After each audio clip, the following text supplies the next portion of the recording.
Halo teman-teman, di sini kami akan menjelaskan rantai pasokan atau supply chain dari produk Guti Gendang One Empok Tanjung Pinang. Ini merupakan tugas akhir dari mata kuliah manajemen operasional dengan dosen Bu Risti Apsari Indah Pratiwi, SCMSI. Dengan saya sendiri Susan, Saya Surya Tati. Dan saya Nadia. Saya Febrianti Agnes. Saya Vina Angelika. Saya Preti Sofianti. Saya Cynthia. Roti gendang merupakan salah satu makanan tradisional masyarakat Kepulauan Riau. Rasanya enak karena perpaduan tepung dan abon. Cocok dimakan saat kita tengah beristirahat, rutinitas kerja, maupun berkumpul dengan keluarga.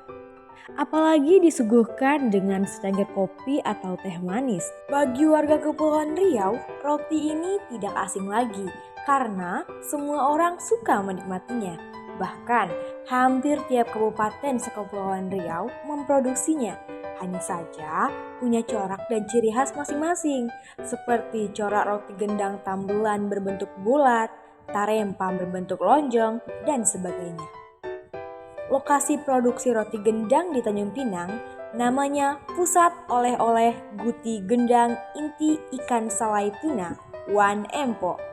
Kuliner khas Kepri asal Tambelan, Sains 1943 yang berlokasi di Jalan Kuantan, Gang Sejahtera, Lorong Cempa nomor 1. Ia memproduksi roti gendang bercorak tambelan. Mengapa menggunakan nama Guti Gendang dan bukan roti gendang? Karena lepas pengucapan warga Tambelan yang menyebut roti dengan nama Guti. Menjelaskan pengertian dari supply chain manajemen. Jadi supply chain manajemen atau manajemen rantai pasok adalah integrasi aktivitas pengadaan bahan dan pelayanan pengubahan menjadi barang setengah jadi dan produk akhir serta pengiriman ke pelanggan menurut Heizer dan Render tahun 2008.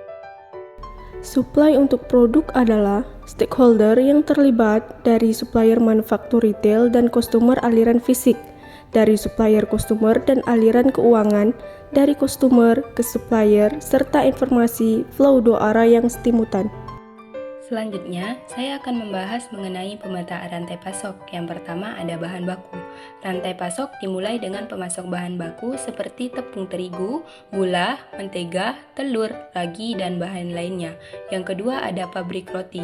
Pada tahap ini, bahan-bahan yang diperoleh dari pemasok digunakan untuk memproduksi roti gendang.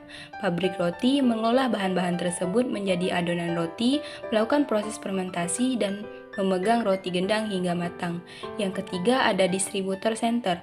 Untuk distributor center ada tiga tahap pertama, yaitu ada supermarket. Setelah roti gendang selesai diproduksi, mereka akan dikirim ke pusat distributor yang melayani supermarket.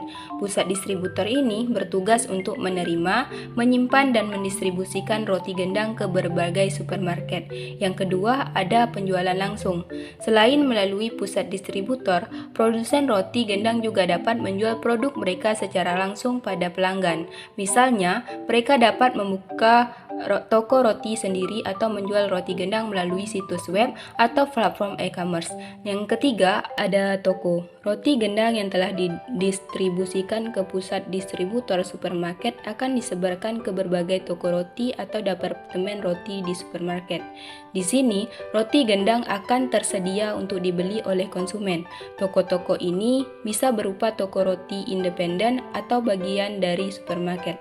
Nah, yang terakhir adalah customer atau pelanggan. Akhirnya, roti gendang sampai ke tangan konsumen yang membeli dan mengkonsumsinya. Pelanggan bisa berbelanja di supermarket atau toko roti, atau mereka dapat memesan secara langsung dari pabrik roti atau melalui platform e-commerce.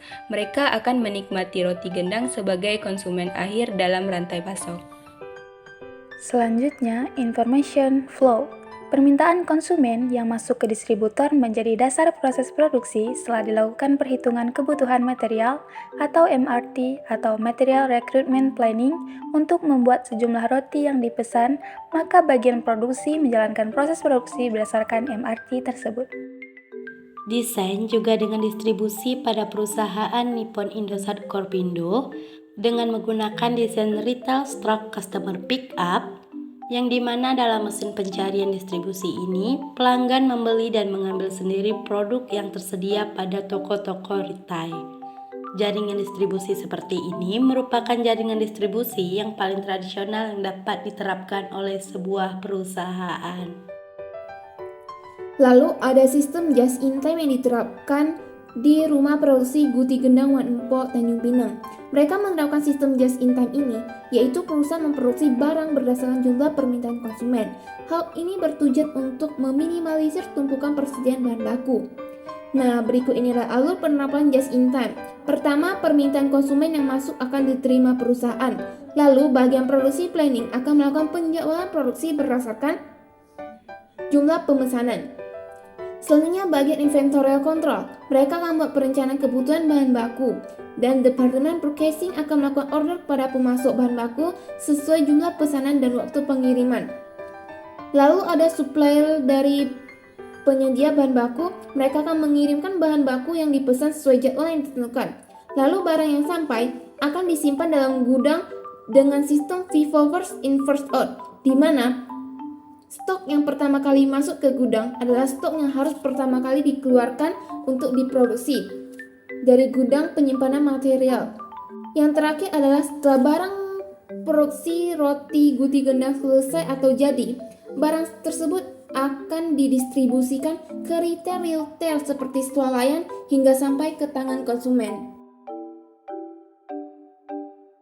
Baik, itu saja yang dapat kami sampaikan. Lebih dan kurang mohon dimaafkan. Terima kasih.